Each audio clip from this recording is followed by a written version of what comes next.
2-0. The Hawks with their first winning streak of the season. Hawks win 3-2 in a shootout over the Pittsburgh Penguins. And Marc-Andre Fluey finally gets his revenge against the Penguins after not only a terrible first game against them on the road in PPG Paints Arena, but just in general, it's a comeback game from his entire season. Easily the best game he's played, although he did allow 2 goals, only let up 1 against the Senators. But I think when you go and look at the saves he had to make against the Senators, it was not as much of a task as it was the Penguins here. On that note, both goalies had a fantastic game. Tristan Jarry and Marc-Andre Fluey played great. So the first period basically was a save contest between Jarry and Marc-Andre Fluey. And, well, no scoring because both goalies played lights out. Then in the second, Taves is taking it into the Penguin zone. He goes back behind the net. As he comes back, he throws the puck right across the slot to an open Jujhar Khaira. His first goal was Chicago. Used to play for Edmonton. Now he's with Chicago, and he gets his first goal with the Blackhawks. And you know what? You love seeing that kind of stuff happen. Takes it in and is able to bury a pass from Jonathan Taves. For the next 10 minutes, it's now more of the save battle we saw in the first period between Jarry and Fleury. And then we get to about 5 minutes to go in the period. Actually, it was about 4 minutes left in the second period, where Seth Jones keeps in a clearing attempt from the Penguins after a blocked shot, and he drops off for Kane, who basically takes his spot as defenseman, and he gives it over to Jones, who then walks in, couple skates, couple strides, and then he fires a race shot and scores! Seth Jones with his first goal with Chicago. 2 Hawk players get their first goal with the Blackhawks. Good to see the defenseman we paid $9.5 million for to get his first goal with Chicago. And finally get a shot he puts in the back of the net. He's got plenty of assists, but he finally gets the goal tally. And so the Hawks go into second intermission up 2-0. About 6.5 minutes into the period after a failed Pittsburgh power play and some nice saves from Jarry and Fleury. It's Gensel who has it after getting a pass, and he basically throws it right to Jeff Carter, who then gets his stick on it, and it goes right through the 5-hole of Marc-Andre Fluey, and Pittsburgh's on the board on a goal from Jeff Carter, a redirect. Now for the next 10 minutes, again, just more great goaltending from Jarry and Fleury. Fleury having his best portion of the night, I believe. He was really trying. You could tell he wanted this win really badly. He wanted to win this game, not only for the team, but for himself as a revenge in a revenge game. And while Fleury was continuing to make fantastic stops, it's Jake Gensel on an attack with the Penguins, finds Jeff Carter again, and he slides it under Fleury for a goal. But hang on a second. The goal came loose. So now this would be a bit of a review to see whether or not Carter actually scored, or he scored because the net came off, and it came off before he scored.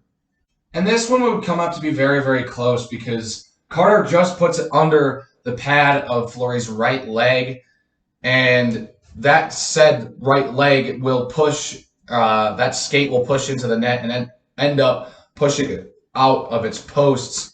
And, well, it was close, but Carter was able to get it in, and he was credited with the goals. So he's got both Penguin goals to tie the game late in the third, and this game is going to overtime. This wouldn't be without one last chance for the Penguins and Brian Rust firing a shot just wide of the net. And well, in overtime, it was actually very entertaining.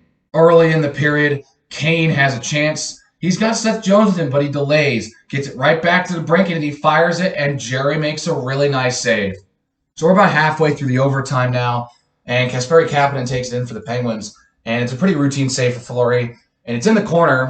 Kasperi Kapanen then dumps it off for Teddy Bluger, who then gets a nice backhand pass to Chris Letang, who takes a one-time shot that's stopped by Fleury.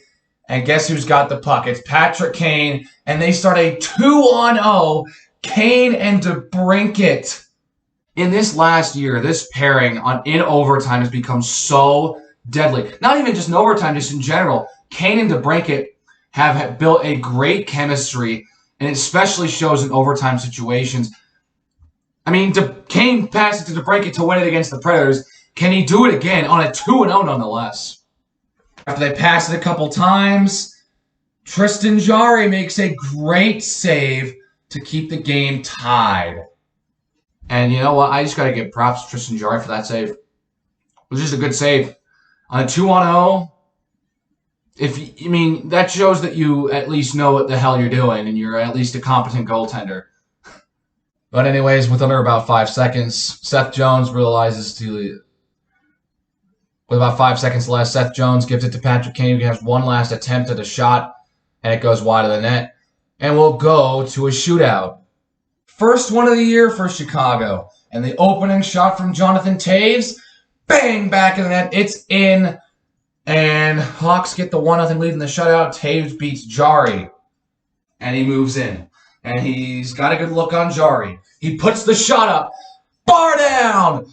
Off the crossbar. And in Hawks win on a shootout winner from Alex DeBrincat. Second straight game, he delivers the winner. A great team win and a great revenge win for Marc-Andre Fleury, his best game with Chicago. And you know what? Marc-Andre Fleury gets his revenge game. They get their second straight win. Derek King's 2-0 as a head coach. And, well, the defense helped out Marc-Andre Fleury a bit. But Marc-Andre Fleury was making saves left and right, and he was having a great game. And I guess this goes to say for the entire team, not just Fleury, but the rest of the teams just looked better since Colliton's gone. It's only been 2 games, and yet this is the best 2 games that they've played this season. And I say that because the Senators are the Senators. Not that much of an achievement to beat them. But beating the Predators and Penguins back-to-back in overtime with a new head coach, that's pretty good, man. And it gets better because our next game is the Arizona Coyotes. That's our next game. And, man, if we can't win that game, I don't know what we did try and win these games if we can't beat the Coyotes. Then the Hawks rest for 5 days, come back to play the Seattle Kraken. Their first ever trip to Climate Pledge Arena and their first game against the Kraken in franchise history. I personally can't wait because the Kraken lost to the Coyotes and the Coyotes are the Coyotes. And, man, if we could get those 2 wins and get this winning streak to 4, be a happy camper. So that's going to do it for this one. If you liked it, make sure you hit the like button, hit the subscribe button, and I will see you all next time.